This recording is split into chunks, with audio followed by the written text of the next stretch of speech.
Tenho que voltar. Prefiro trabalhar, então, com figuras de linguagem. Vamos para a 10ª questão. Cadê? Mas tem que voltar?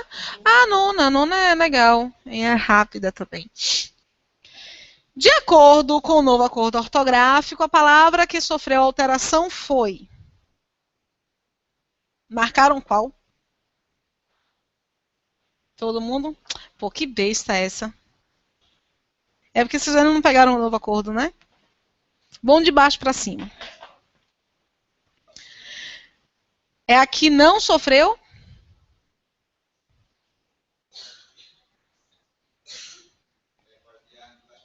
Tá.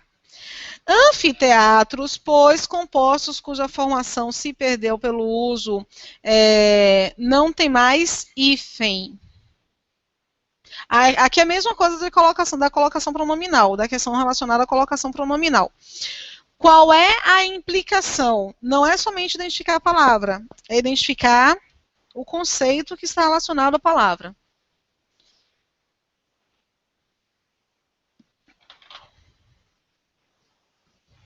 Bom, primeira observação que eu quero apresentar para vocês sobre o novo acordo é a seguinte.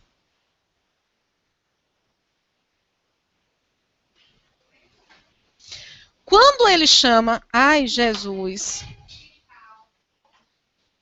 Quando ele chama de composto... Peraí. Quando ele chama de composto, ele abarca todos os tipos de formação. Não deveria, tá? Vocês não devem confundir. Composto, apesar de eles abarcarem todos os tipos de formação, eles vão trabalhar com um composto por derivação e um composto por composição. Chamar de composto dá a ideia para nós de que tanto derivação quanto composição tem a mesma regra, e não tem, ok? O processo de derivação é um processo em que eu tenho apenas um radical e esse radical está antecedido por um prefixo, beleza? Entre esse radical e esse prefixo é que eu uso ou não o hífen. Como é que eu posso ter uma noção estratégica bacana acerca da utilização do hífen quando o meu processo for de derivação? Se o meu prefixo terminar de forma diferente da que vai começar aqui o meu radical, se eles forem diferentes, eu vou juntar na nova regra. Porque o que acontece com os diferentes? Os diferentes se atraem. Se eles forem iguais, o que vai acontecer? Eles vão se repelir. É a regra básica, a orientação básica. Não é a única orientação, é lógico, mas com essa orientação vocês conseguem dar conta de um número muito grande de questões. Repita. Exatamente. Olha o que acontece aqui. Por exemplo, micro-ondas. Micro é um prefixo. Por que eu sei que é um prefixo? Porque prefixo não muda. Ele é igual em todas as palavras que ele compõe. Micro-organismo, microcelular, microbiótico. Eu tenho, portanto, micro sendo micro com o mesmo sentido e a mesma estrutura o tempo inteiro. Micro-ônibus. Eu vou juntar ou vou separar? Eu vou separar. Ponho aqui o acento, separo porque os iguais se repetem. Na palavra hipermercado, eu vou separar ou vou juntar? Eu vou juntar. Na palavra hiper rigoroso, eu vou juntar ou vou separar? Separar. Na palavra super homem, eu junto ou separo? Pois é, eu vou separar. Mas eu vou separar porque existe uma observação que está acima das observações, que é a observação sobre o H. O H nunca junta. O H sempre separa. Ok? Em coautor, eu separo junto. Eu separo junto. Coautor. Coautor. Eu separo junto. Eu junto. Ok? E coordenar, eu separo junto. Ó, esse coautor, você pode seguir por aquela regra, não pode? Eles são diferentes. Os diferentes acontece o que com eles? Eles são atraídos. Mas o que acontece com a palavra coordenar? Coordenar é junto ou separado? Vai ser junto. E vai ser junto porque nada. Vai ser junto porque lembram da regra do H? O H é supremo. Nunca junta. Depois da regra do H, eu vejo a observação do có. O có sempre junta. Mas se eu tiver H, eu vou juntar? Porque a regra do H ela é suprema. Beleza? As demais observações, eu faço o quê? Sigo aquilo ali. Então, coordenar como có sempre junta, independente de ser igual ou ser diferente, com exceção do H. Porque vamos colocar aqui uma pirâmide. A regra do H, ela é suprema. H junta? Não.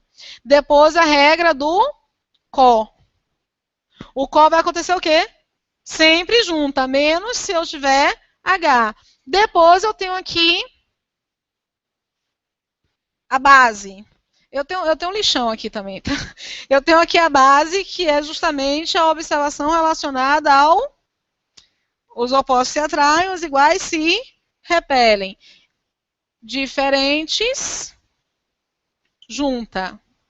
Iguais, separa. Ok? E aqui, esse rodapé é para um tipo de formação que a gente nunca entende mesmo, independente de ter novo acordo ou não ter novo acordo, que é a construção do pré, do pró e do pós. Depende da tonicidade, da força que essas estruturas vão ganhar na palavra. Quando eu falo de força, eu estou falando sobre algo relacionado, por exemplo, a preconceito. Se eu escrevo preconceito assim, vocês não vão ter o mesmo entendimento de preconceito assim. Borrou um pouquinho aqui.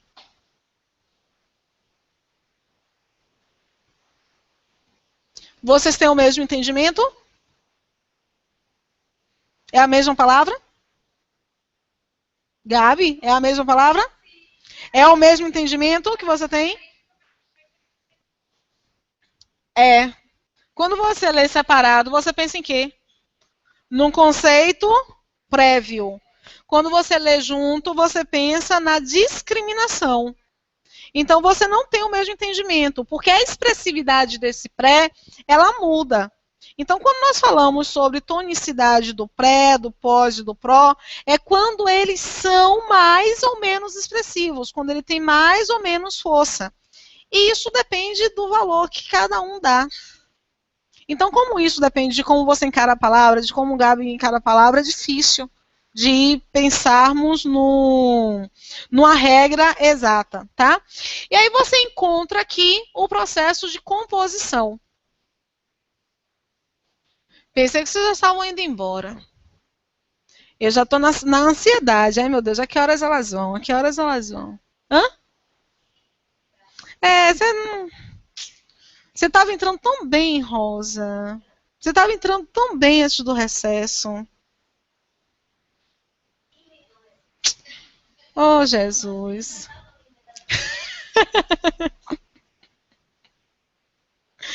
Recesso só serve para você achar que é gente, porque não chega nem a ser férias. Você fica naquela expectativa. Eu vou ter alguns dias. Os dias acabam. E quando você volta naquela deprê. Tô voltando. Não aproveitei nada. Facebook. Calendário 2014. Janeiro, fevereiro, março, carnaval. Você está na expectativa. Maio, preparativos para a Copa. Junho, Copa. Julho, comemoração ou depressão da Copa.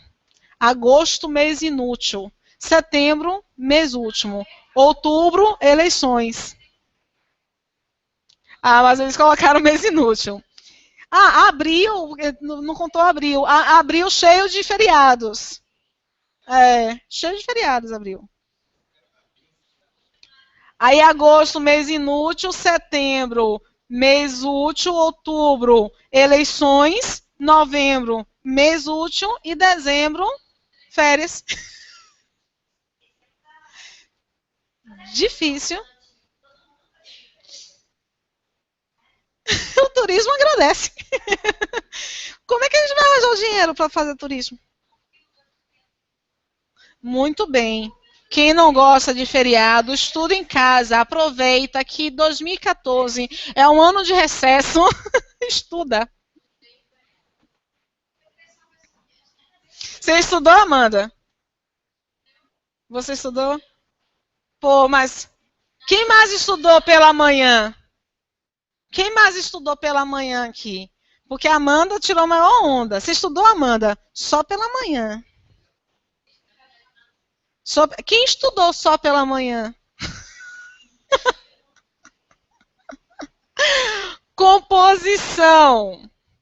Composição, eu tenho 2 radicais. Radical mais radical. Eu posso ter mais de 2, tá? Mas vou trabalhar com 2 radicais. Se eu ponho aqui a noção que eu tenho lá em derivação, em, por exemplo, girassol. Girassol, se eu ponho a mesma noção dos opostos se atraírem, eu consigo identificar por que girassol é junto, não consigo? Mas por que guarda-roupa é separado?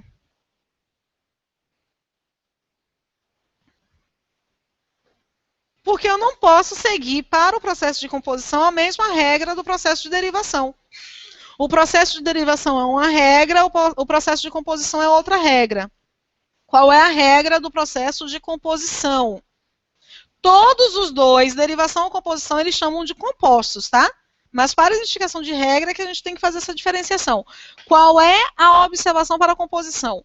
Para a composição, o texto do novo acordo é massa. O texto do novo acordo. Eu vou tirar o aparelho esta semana. Não, mas é o aparelho. Depois que eu pus o aparelho, eu nunca escutei tantas pessoas me perguntando. Antes disso, o quê? Hã? Falou o quê? Tô aqui degustando a sensação de não ter o aparelho. Não, vou me sentir cheia, porque é muito dente na minha boca. Olha, veja só. Girassol. O conceito do novo acordo é o seguinte, a regra. Perderão o hífen certos compostos que perderem, em certa medida, a noção de composição. Aí você acha que não conseguiu ler direito, porque você foi alfabetizado, porra, não vai conseguir entender um conceito desse, aí você se prepara, coloca a sandália havaiana e lê de novo. Perderão o hífen certos compostos que perderem, em certa medida, a noção de composição. Você, mais uma vez, diz assim, eu vou dar uma chance. E volta a ler, mais devagar. Perderão o hífen certos compostos que perderem, em certa medida, a noção de composição.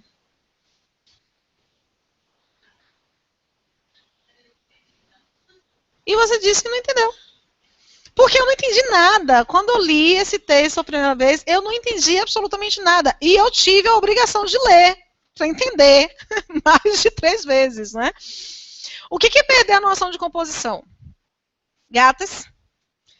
Em girassol, quando você pensa na palavra girassol, você pensa em girar o sol? Não. Então, essas 2 palavras, elas perderam a noção de serem compostas. Elas se tornaram tão juntas, tão unidas em seu sentido, que você já não pensa bem na ideia do girar, já não pensa bem na ideia do sol. Você projeta logo à sua frente o objeto. Só que quando você fala guarda-roupa, você não perde a noção de guardar a roupa. A noção de guarda-roupa é muito forte. O mesmo acontece em termos de perda de noção com a palavra manda-chuva. Você pensa em alguém mandando a chuva? Não, você pensa no que é top, né? No máximo lá da empresa, por exemplo. A palavra para-brisa. Você pensa em parar a brisa? Não. Então, esses compostos, eles perderam em certa medida. Você continua ali com a ideia de mandar a chuva, mas não tem a noção tão plena de mandar chuva. Entenderam? Então, você perde um pouco da ideia isolada que cada uma dessas palavras vai apresentar, tá? Deu para entender direitinho? Vamos recapitular? Em derivação, qual é a base? Os opostos se atraem, os iguais se repelem. Mas no topo da minha pirâmide eu tenho a regra do H. H nunca junta. Depois a regra do CO. O CO sempre junta, com exceção do H. Depois eu tenho ali diferentes e iguais e eu tenho ali o rodapé relacionado ao pré, ao pró e ao pós, que dependem sempre do valor de tonicidade, do valor da expressividade que a palavra, que a estrutura vai ganhar na palavra. E eu tenho o processo de composição. Qual é a observação?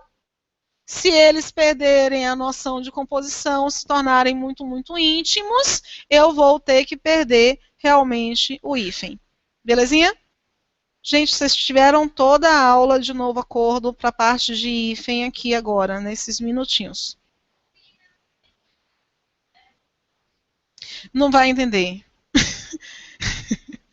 Deixa eu te deprimir. É muito deprimente. O que a Amanda falou? Eu não entendi a regra do pré, do pós e do pró. Não vai, porque é semântica demais, é muito íntima, muito particular. Pré-datar. Tem gente que... O cheque pré-datado.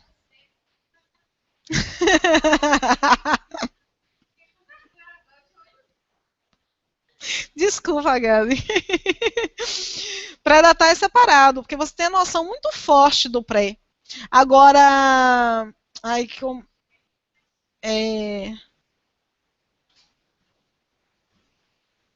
como é... Ai, menina, é o nome preposto.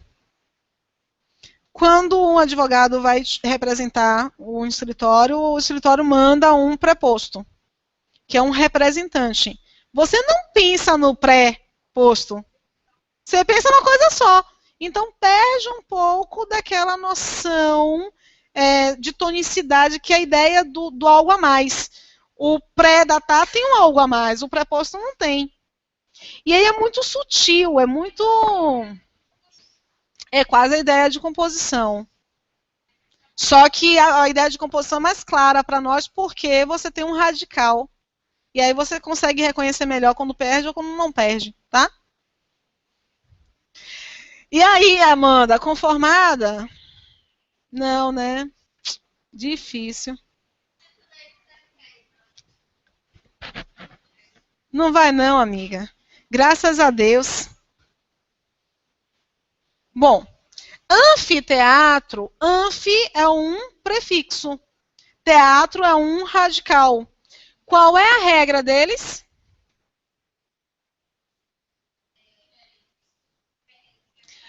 É porque eu tenho um prefixo que termina com uma vogal e um radical que começa com uma consoante. Não é porque no processo de formação se perdeu, o processo de formação se perdeu pelo uso. Essa observação é uma observação de quê? De composição. E eu tenho aí um processo de derivação. Bem legal essa questão, na minha opinião. O gabarito é a letra A. Que sofreu. Porque ele não quer somente saber se sofreu ou não sofreu, ele quer saber a palavra, o enunciado com as alternativas. Tá? Porque o enunciado, ele te leva a analisar somente as palavras. Mas as alternativas mostram que ele não quer que você analise somente as palavras, que eles querem que vocês analisem também o motivo pelo qual conservou ou alterou. Anfiteatro, perdão. Aguado, pois as palavras que possuíam trema perderam-no, exceto os nomes próprios. Gente, trema. E tem gente que coloca essa letra aí. Porque viu um GU, já fica logo, tem trema, tem trema. Trema só acontecia, vou abrir aqui.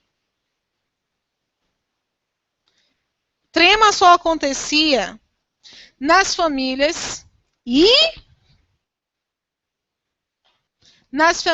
GU e QU que antecedessem aqui o E e o I. E com uma observação. Esse U aqui, ele pode não ter uma pronúncia, que é o que acontece com queijo, e aí ele vai ser chamado de dígrafo junto com o que, ou ele pode ter uma pronúncia. Essa pronúncia, ela pode ser uma pronúncia tônica, ou pode ser uma pronúncia átona, ok? O que é ser uma pronúncia tônica? É ter pronúncia de vogal. O que é ter uma pronúncia átona? É ter uma pronúncia de semivogal. Rose, como é que eu vou identificar o som de uma vogal ou o som de uma semivogal? O som da vogal, ele só acontece...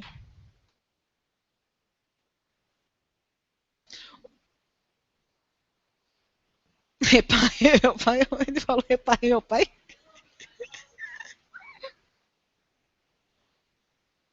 Escutei isso. O som da vogal é um som mais prolongado. E o som da semivogal é um som mais curto. Rose, não entendi. Então vamos aqui identificar.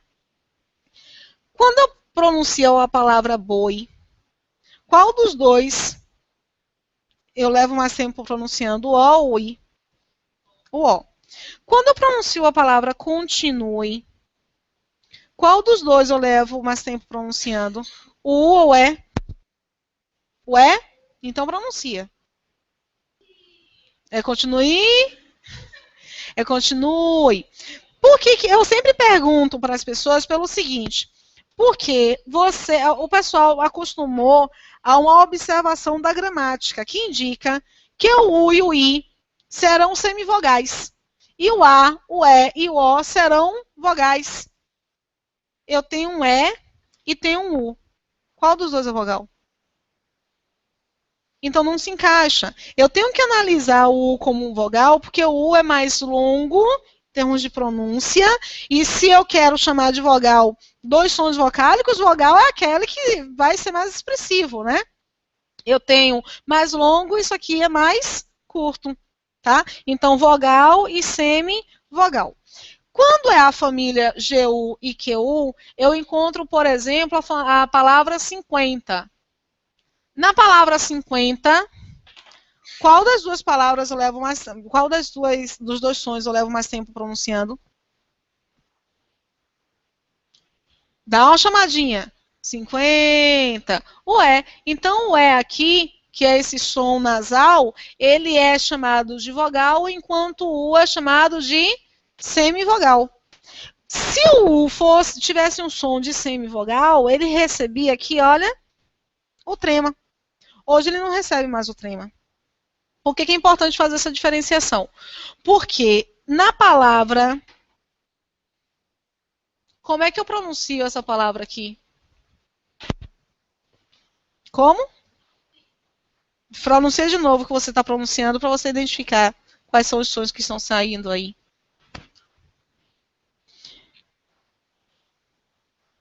Pronuncia o que ela está pronunciando. Vocês estão colocando um R fantasma aqui, ó. Você está colocando ainda. Como é que eu separo essa palavra? Separação de sílabas. A, I é argui. A palavra? A palavra é argui. Quando você separa assim, a palavra é arguir. A palavra é argui. Em argui, qual dos dois leva mais tempo sendo pronunciado? O U. Então, o U é a vogal e o I é a semivogal. Antes do novo acordo, quando na família QU e GU eu encontrava um U tônico, eu recebia um acento agudo. E quando ele era átono, eu recebia um acento trema. Ok? Hoje, nós não recebemos nada. Em nenhuma situação. A questão é que o quesito, ele apontou para nós uma palavra que nunca nem teve trema. Aguado, pois as palavras que possuíam trema perderam, no exceto os nomes próprios. Essa palavra tinha trema? Nem mudou. Sim. É porque nome próprio com. Primeiro, você não pode modificar acento de nome. Então, se no seu nome próprio tem um acento, se você retira, você deixa de ser você, legalmente. É. Aí Miller, além de ser um nome próprio, Miller é um nome estrangeiro. Aí você não perdeu trema nem em substantivos próprios, porque você deixaria de ser você, e não perdeu trema em termos estrangeiros. Aí Miller não perde pelos dois motivos, né?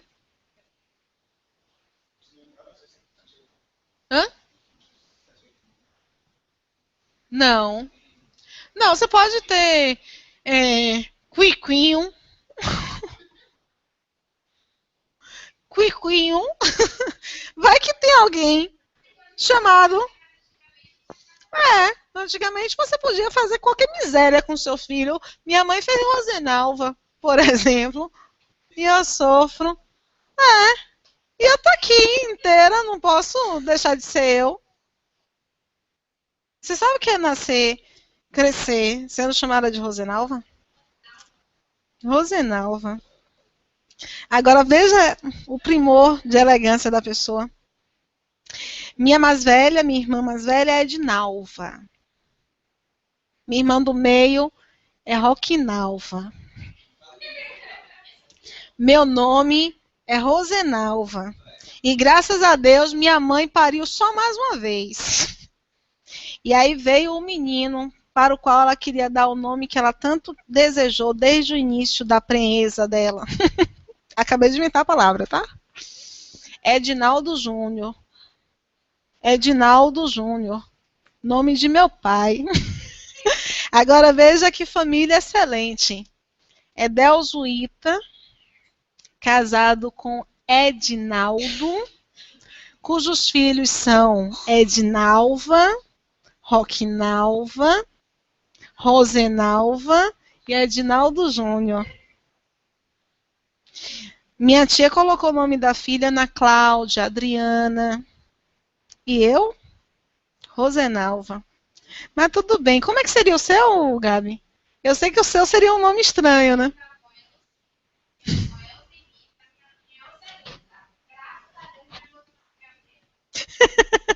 Para cortar, né? Cortar esse mal. Nixon. Jack Nixon. É antes ou depois? Mentira. Mentira.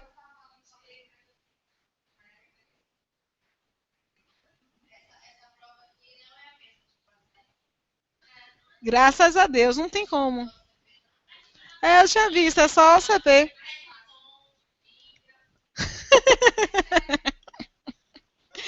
Mentira, bicho.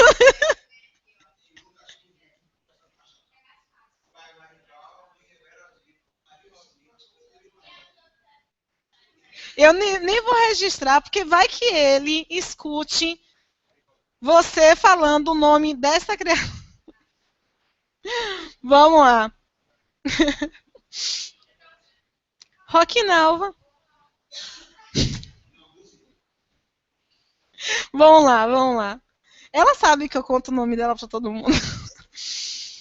Aluno, professor, pois compostos de substantivos passaram a ser grifados com hífen. E aí? Ó, acontece com aluno, professor, a mesma relação que ocorre em Ponte Rio, porque você pega dos extremos. Você não perde a noção de composição. Que mantém cada um dos radicais a sua estrutura.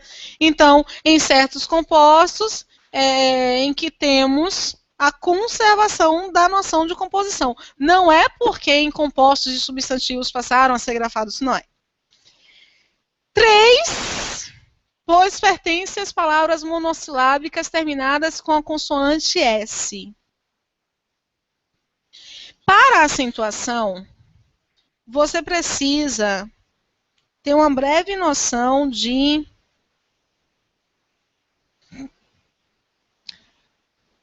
separação silábica e identificação de sílaba tônica, tá? Eu tenho palavras monossilábicas, tenho palavras que têm mais de uma sílaba e, portanto, são classificadas como oxítonas, paroxítonas e proparoxítonas, tá?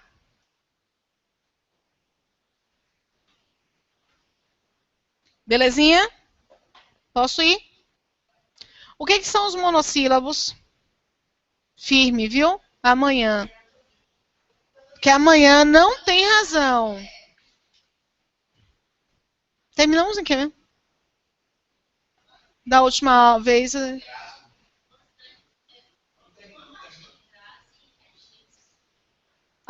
Um finalzinho de crase e regência.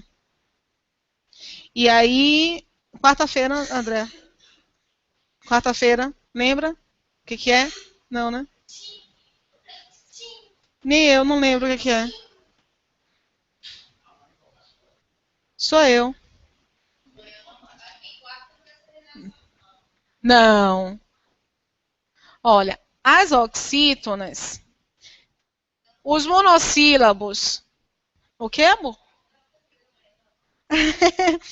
Ela já pediu para eu suspender a aula do dia 13. Aí eu falei assim, segunda-feira. Aí eu falei assim, mulher, tem um pessoal que vai fazer prova domingo. Ela falou assim, eu também vou. Mas é porque segunda é meu aniversário. Eu não queria perder a aula.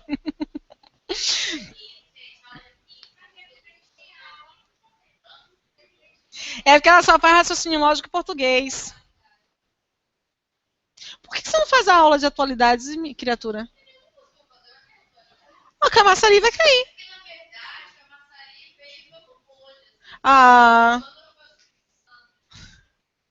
Vamos lá. Os monossílabos. O que são monossílabos? Palavras que apresentam somente uma sílaba.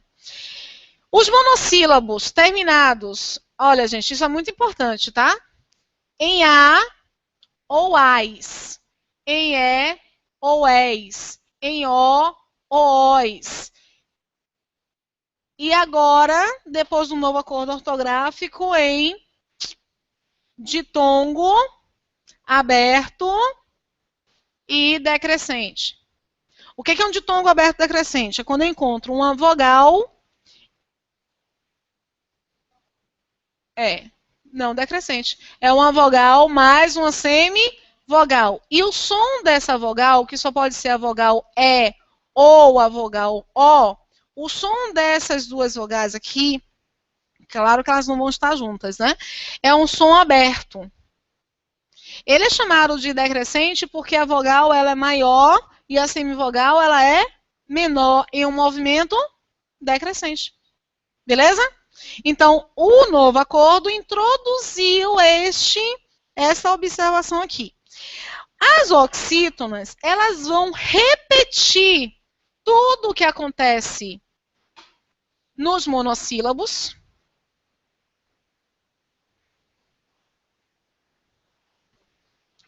Ou seja, a, as, és, o, os.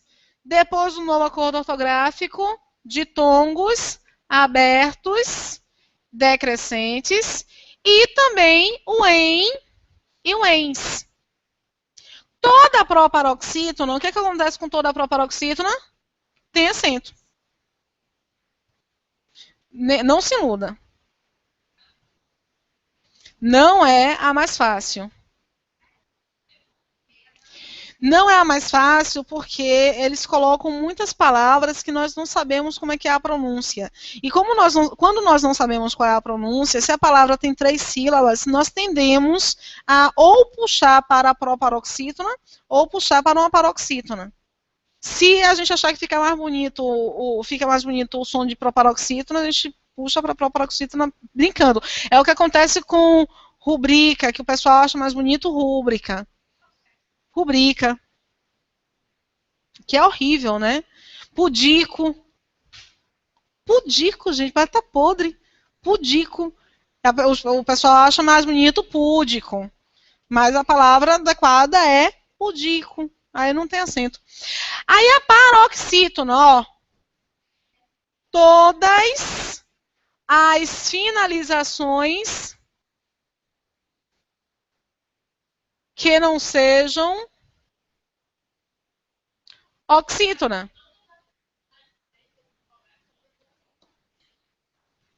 Mas você aprendeu isso, né?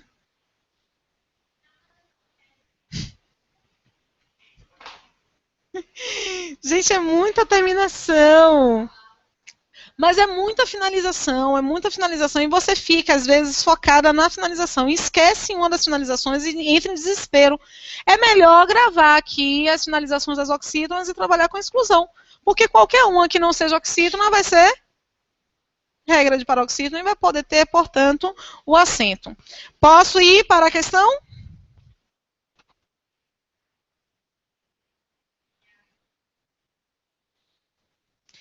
3. 3 é um monossílabo, não é? Mas ele tem acento porque ele termina com S? Ele tem acento porque termina com ES. E outra coisa, ele está perguntando aqui no nosso enunciado a palavra que sofreu alteração. Essa sofreu alteração? Sempre foi assim. Então a gente não vai poder marcar. Lá em cima, Coreia. Olha que coisa linda o novo acordo fez. Eu acho que eu já fiz uma questão com vocês, não é? De acentuação e falei sobre o novo acordo em uma outra aula. É. Coreia. Eu odilho esse vermelho. Coreia. Como é que eu separo Coreia? Coreia. Né? Então a gente vai separar aqui. Quando nós separamos aqui, o que acontece com esse rei? Antes do novo acordo, existia uma regra para qualquer ditongo aberto decrescente, em qualquer que fosse a sua posição. Hoje, ele só tem a obrigação de acento se ele estiver na posição de oxítona. Porque se ele estiver na posição de paroxítona, eu tenho que analisar aqui a finalização. É uma, hoje, classificada como uma paroxítona terminada com A. E se eu tenho terminação com regra de oxítona, eu posso separar? Eu posso acentuar? Eu só vou acentuar aquelas paroxítonas que não terminam com regra de oxítona, como acontece com a palavra invisível. Invisível. Eu tenho paroxítona terminada com L. Como termina com L e L não é regra de oxítona, o que eu faço? Porque qualquer finalização que não esteja em oxítona, eu vou poder acentuar. Belezinha? Vamos lá.